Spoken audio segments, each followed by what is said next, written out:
Bonjour à tous et bienvenue dans ce nouveau tutoriel. Dans cette vidéo, nous allons apprendre à analyser les corrélations entre plusieurs valeurs, ce qui va nous permettre de prendre différents trades en même temps en minimisant les risques. En tradant sur les options binaires sur le forex et les matières premières, en particulier, il est inévitable de passer par la corrélation entre les produits financiers. Tous les actifs financiers ont un rapport plus ou moins rapproché et ont une influence les uns sur les autres. À quoi sert de trader l'euro-dollar à la hausse et le dollar et le franc suisse à la hausse également? En étudiant notre tableau des corrélations, disponible sur notre site, nous apprenons que ces deux couples sont comme une balance. Lorsque l'un monte, l'autre descend automatiquement. Donc un tel set de trades est insensé. Nous allons donc parier uniquement sur des sets de trades sur lesquels il y a très peu de corrélation. On peut voir sur le tableau ici en bleu.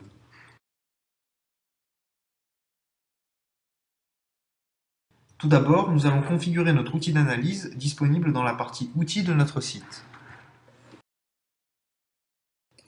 Donc nous allons dans la partie Studies et nous allons utiliser l'outil Bollinger Bands. Donc nous cliquons sur New et on va laisser les réglages qui sont par convention et cliquer sur OK.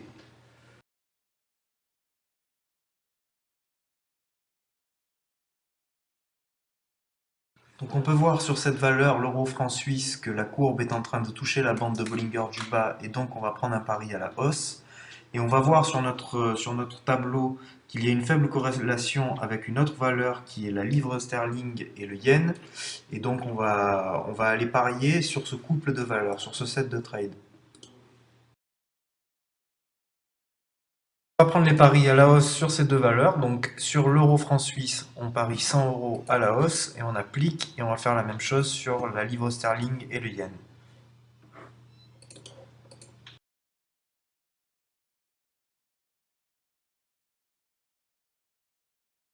Voilà, et on va passer en accéléré pour aller voir le résultat.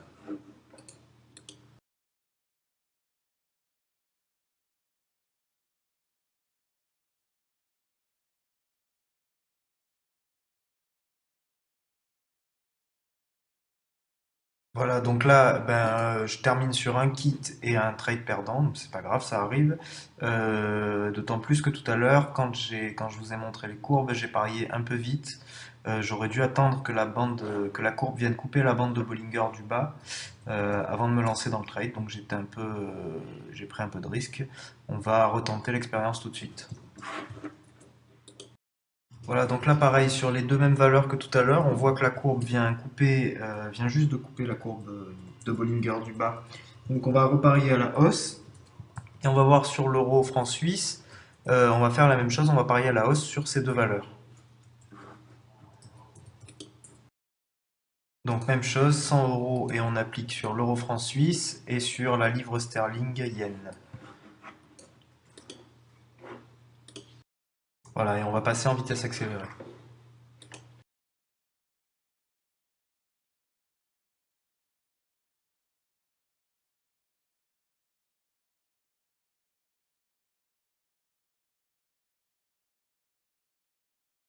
Super, donc là les deux trades sont gagnants, donc un à 81 € et l'autre à 95 €, donc ça nous fait un total de 176 € sur un seul pari, donc c'est plutôt pas mal. Voilà, donc là on voit que la courbe va toucher la bande de Bollinger du haut dans très peu de temps, ce qui me laisse penser qu'elle va sûrement redescendre juste après. On va voir sur l'autre valeur, c'est exactement la même chose, elle est en train de descendre, donc on va parier sur ces deux valeurs à la baisse, c'est-à-dire en put. On va anticiper un peu sur l'euro CHF, mais bon, on va essayer.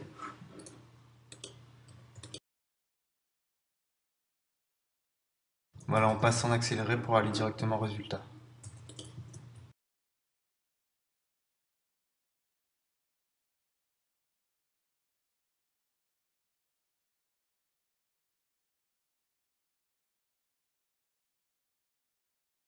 Bon, bah là, j'en ai un gagnant et un kit. Bon, je pense que c'est celui qu'on a un petit peu anticipé. On aurait dû attendre un peu avant de parier.